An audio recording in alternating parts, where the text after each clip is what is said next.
how to automate Windows to create backups every 10 minutes or at other time intervals, and how to restore your data, as well as other things you will learn in this video. To create backups, type backup in the search field below, then click on backup settings. Now we have to add a hard drive on which we can save our backups. I recommend an external USB drive or even better a network drive. Then click on More Options. With Backup these folders you can specify which directories are to be backed up, and you can add or remove them. In the drop-down menu Backup My Files you can set the time interval from 10 minutes to daily, and in the drop-down menu Keep My Backups you can set how long this will be saved. With a click on Backup Now, you can create a backup at any time. The duration of the backup depends on the amount and size of the files. Let me show you how to restore deleted or change data. I will now add a folder and click on Backup Now. In my folder there is a screenshot of my desktop,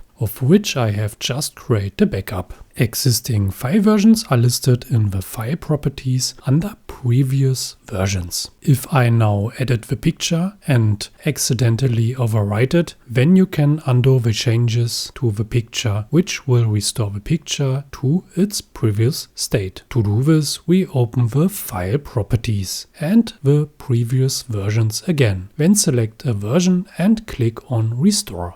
I will replace the previous version with a new one. When I open the picture again, you can see that my scribble has been undone. If I accidentally delete the image, I open the backup options. At the bottom, I click on Restore Files from a current backup. Then I open the folder and select the file to restore. You can also restore different versions of files here, if there is more than one. Then I click the green button. Now the image has been restored. You can do that with all your important files. I'm happy if that was useful for you. If something doesn't work or you have questions, write me a comment. Bye.